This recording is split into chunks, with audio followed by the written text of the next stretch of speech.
But here's like a dozen other possibilities looking at other countries. There is a portion of the left that doesn't like that because I'm saying I'm against Medicare for all. I'm not saying that.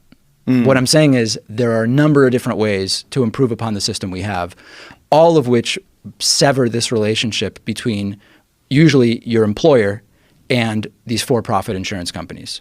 Why can't we be open to that? I really don't understand private citizens that don't want easy access to quality healthcare for everybody. That confuses the shit out of me. Like, have you ever been hurt? Have you ever been sick? Yeah.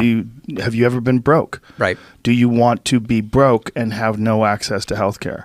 No one does. No one wants anybody they care about to not have access to healthcare. Of all the things that we concentrate on. Yes, Joe, you're correct. Nobody wants somebody to be broke and not have access to healthcare.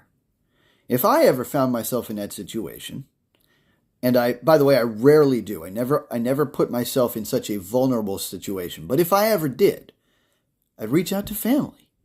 If I couldn't talk to them, I'd reach out to friends.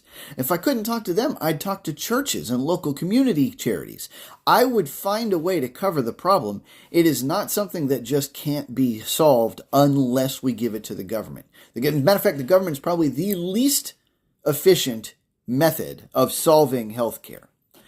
Problem number two, if I put into some kind of universal healthcare program, I'm not going to end up using it nearly as much as some 300-pound dude that smokes 3 packs of cigarettes a day. And I'm not okay with that uneven distribution. If you want things to be fair, then they need to pay for their allotment of healthcare, and I need to pay for mine. Right? Remember, we're all entitled to the pursuit of property, not to property itself. By the same token, I wouldn't be in favor of a universal program that gave food to everyone. I wouldn't be in favor of a universal program that gave housing to anybody.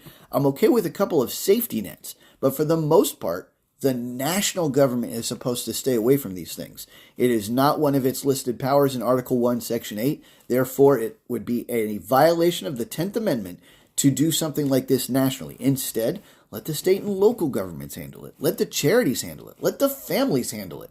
Let individuals take care of themselves. That's what the government is supposed to do, is create an environment in which we can take care of ourselves, not an environment in which they take care of us.